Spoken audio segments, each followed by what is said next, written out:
avait dit ici que je vais m'accrocher à ses fesses comme une puce là.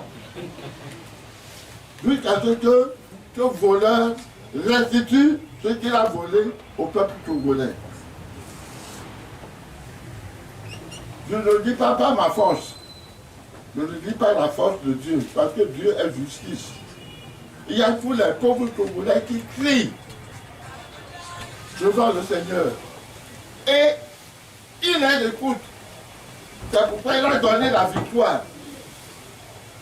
Mais alors nous, Togolais, nous les jeunes du Togo, oh!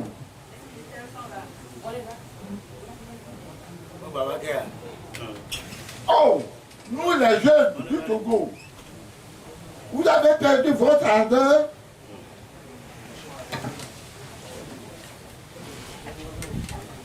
Bon. Et à 90, c'est les jeunes qui ont déclenché, la révolution qui a conduit à la conférence nationale souveraine. Et puis, les jeunes de Yekonakwe ont mis en fuite des camions de militaires conduits par Barquet, le ministre Barquet, pour venir me chercher, pour venir me prendre. Les jeunes de Niconakwe avaient vu ces camions, ils ont sifflé et la jeunesse, toute la journée, s'est mobilisée et a mis en fuite, ils ont mis en fuite les militaires. Et ils sont arrivés à arracher même des mains de M. Barquet un document qu'il portait. Le président, il a demandé mes téléphones, il dit, Monseigneur, qu'est-ce qui se passe? Mon ministre, il a dit, mais monsieur le président, je ne sais pas qu'il y avait un ministre qui venait me voir. Bien sûr, à 9h, j'attendais le ministre du RPT pour arranger la fin de la, comment vous appelez, de la grève illimitée. Et alors, il a été précédé par des camions de militaires. Il dit, qui les a envoyés? Et moi, je ne sais pas. Mais, Monseigneur, ils ont arraché un document important à mon ministre. C'est grave, c'est grave. Le document m'a été apporté. C'était un bloc-notes vierge. À la première page, ils avaient fait seulement le croquis de la concession de la maison des sœurs avec les 5 portes par laquelle on pouvait entrer chez les sœurs pour me prendre.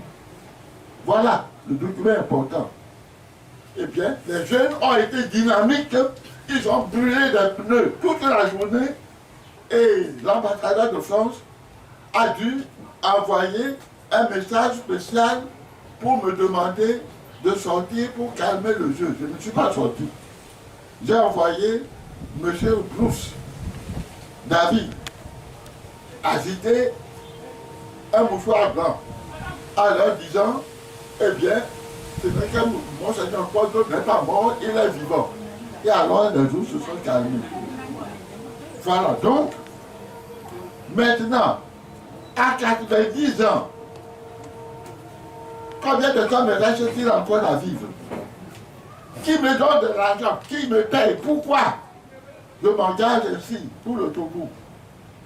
Et j'ai invité les vieux du 3e âge au bas-fond pour que eux, au moins, donnent l'exemple de la dynamique pour qu'ils puissent sauver le pays. Les jeunes sont venus, mais dès qu'il y a eu quelques échafauds avec des gaz nitromogènes, ils sont tous enfuis. La jeunesse togolaise d'aujourd'hui, mais nous avons complètement baissé d'enthousiasme pour notre pays devant les jeunes de 90. Réveillez-vous Et maintenant, je dois m'en prendre aussi aux instances internationales.